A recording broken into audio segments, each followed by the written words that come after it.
오늘은 2023년 12월 6일부터 지난 일주일간의 말씀 묵상을 나누겠습니다. 저는 욥기를 묵상하고 있습니다. 말씀 묵상 시작합니다. 2023년 12월 6일 욥기 30장 16에서 31절 말씀. 욥의 고백 속에서 인생의 끝이 무엇인지를 보게 된다.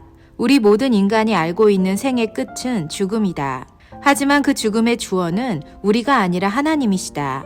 다시 말하면 우리의 삶도 죽음도 우리가 결정하는 것이 아니라 하나님께서 결정하신다는 것이다. 내가 아나이다. 주께서 나를 죽게 하사 모든 생물을 위하여 정한 집으로 돌려보내시리이다. 그러하기에 욥이 고백한 대로 우리를 죽게 하시는 분이 하나님이 되신다. 그뿐 아니라 우리가 죽으면 우리가 가는 곳은 하나님께서 정해놓으신 집이다. 우리는 돌아가야 할 본향이 있음이 여기서 더욱 분명해진다. 이 말씀 한 구절이 우리에게 던져주는 메시지가 얼마나 무겁고 깊은지가 새삼스럽다. 그리고 우리 역시도 욥처럼 이 같은 우리의 운명을 알아야만 한다. 우리의 삶과 죽음의 선택이 우리 것이 아니라는 사실과 돌아가야 할 곳이 있기에 그날을 준비해야 한다는 사실 말이다. 2023년 12월 7일 욥기 31장 1에서 23절 말씀. 욥은 하나님 앞에서 결코 부끄러운 삶을 살지 않았음을 그의 고백을 통해 알 수 있다. 그는 자신 있게 말한다. 하나님께서 나를 공평한 저울에 달아보시고 그가 나의 온전함을 아시기를 바라노라 라고. 이렇게 자신 있게 말할 수 있을 정도로 그는 하나님 앞에서 또 사람 앞에서 정직했고 관대했고 올곧았다. 그가 이런 사람이었을진데 자신에게 닥친 재앙이 얼마나 억울하고 답답하고 속상했을까? 더불어 이런 생각을 해보게 된다. 우리는 과연 우리에게 닥친 환난이나 고난이나 시험 앞에서 욥처럼 당당하게 자신의 모습을 부끄러움 없이 고백할 수 있을까? 어쩌면 욥은 우리에게 질문하는 것 같다. 아니, 하나님은 욥을 통해 우리에게 질문하시는 것 같다. 지금 너의 생각과 말과 행동을 공평한 저울 앞에 달아보았을 때 내 앞에서 결코 부끄러운 것이 없느냐? 라고 말이다. 이 질문 앞에서 나를 되돌아본다. 2023년 12월 8일 욥기 31장 24에서 40절 말씀. 드디어 욥의 고백이 끝났다. 되돌아보면 욥은 자신의 억울한 마음과 답답한 속내를 이렇게라도 해서 풀어내고 싶었던 것 같다.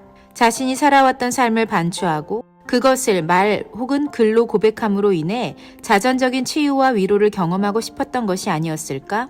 우리는 가끔 자신의 속을 드러내지 않고 참아내는 것이 거룩이나 성화라고 생각하는 것 같다. 어떤 면에서는 맞다. 하고 싶은 대로 행동하고 말하고 싶은 대로 말하는 것은 결코 성숙한 그리스도인의 모습이 아니니까. 하지만 무조건 안에 쌓아두는 것도 성숙한 그리스도인의 모습은 아니다. 자신의 내면을 점검하고 어떤 방식으로는 해결해야 한다.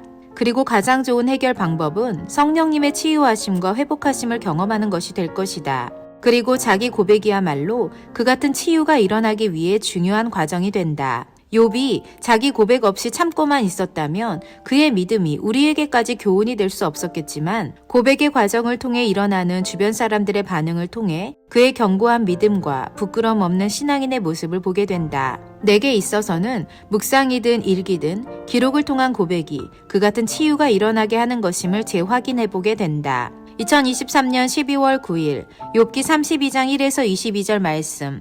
욥의 친구들 중 가장 어린 엘리후가 입을 열었다. 그런데 그가 말을 시작하면서 하는 말이 욥이 하나님보다 자신을 의롭다고 해서 화가 났다 라고 한다. 내가 듣기로 욥의 말이 하나님보다 자신이 의롭다고 말하는 것 같지 않은데 왜 그는 그렇게 들었을까? 이상하게 느껴졌다. 그러면서 드는 생각이 어쩌면 엘리후는 욥의 있는 모습 그대로 그의 고백 그대로 바라본 것이 아니라 이미 어떤 편견이나 생각을 가지고 있으면서 그것을 전제하고 욥의 말을 들은 것은 아닌가 싶었다. 사실 우리의 모습도 그렇다. 누군가의 이야기를 순수하게 듣고 받아들일 때도 있겠지만 가끔은 어떤 사람에 대한 어떤 평가와 편견을 가진 상태에서 그 사람의 이야기를 들으면 우리의 반응은 네거티브하다. 즉, 편견 없이 사람을 대하는 것이 결코 쉬운 일이 아님을 느끼게 된다. 나도 그러니까 말이다. 엘리후의 모습에서 나를 본다. 순수한 마음으로 편견 없이 또 평가하지 않고 사람을 대하는 내가 되어야 한다. 잊지 말자. 내가 엘리후일 수도 있다는 사실을. 2023년 12월 10일 욥기 33장 1에서 33절 말씀. 엘리후의 말 속에서 발견한 하나님의 모습 중 하나는 하나님은 우리에게 단 한 번의 기회가 아니라 제2의, 제3의 기회를 주시는 분이시라는 사실이다. 그분이 이렇게 하시는 이유는 분명하다. 우리의 영혼을 구덩이에서 이끌어내사 생명의 빛을 비추어 주시려고 하는 것이다. 우리가 구덩이에 빠졌을 때는 온전한 빛을 볼 수 없고 온전한 빛이 우리를 사방으로 감쌀 수 없기 때문이다. 그러므로 우리가 기억해야 할 것은 하나님께서 우리에게 여러 번의 기회를 주신다는 사실이다. 그리고 우리가 그 기회를 단 한 번의 기회라고 여기는 것은 이미 주신 기회를 놓친 것을 우리가 알기 때문이다. 이것이 우리의 정직한 고백이 될 것이다. 하나님이 주신 기회가 마지막 기회라는 생각이 들지 않도록 모든 기회의 순간을 놓치지 말아야겠다. 이 생각이 들 때 이미 우리가 놓친 것이 많다는 것을 인정하는 것이 되기 때문이다. 2023년 12월 11일 욥기 34장 1에서 30절 말씀. 하나님 앞에서 영적 분별력을 갖는 것이 어떤 것인지를 선명하게 그려볼 수 있는 말씀이 여기 있다. 입이 음식물의 맛을 분별함 같이 귀가 말을 분별한다 라는 말이 그것이다. 보통의 사람들은 미각을 가지고 있다. 그렇기에 누구나 음식이 입에 들어오면 짜고 맵고 시고 달고 싱거운 것을 자동적으로 느낄 수 있게 된다. 노력하지 않아도 자동으로 되는 것이다. 그런데 귀에 들리는 말은 그것이 옳은 말인지 틀린 말인지 분별하기 어려워한다. 왜일까? 어쩌면 이것은 우리의 정체성에 대한 질문이 될 수도 있는 것 같다. 우리가 온전한 그리스도인이라면, 제대로 된 그리스도인이라면 자동적이고 자연스럽게 또 노력하지 않고도 귀의 말을 분별할 수 있을 것이다. 하지만 반대로 우리가 그리스도인이라 말하지만 그리스도인이 아니라면 우리는 귀의 말을 자동 분별할 수 없게 된다. 이게 도대체 무슨 뜻일까?를 고민하게 되는 것이다. 우리가 가져야 할 이상향은 온전한 그리스도인이라는 거창한 말보다는 그리스도를 담고 있는 말인 그리스도인답게 살아가는 그것에 있다. 그리스도인이라 불리우길 당연하게 여기는 우리라면, 또 그만큼의 부끄러움이 없는 우리라면 걱정하지 않아도 된다.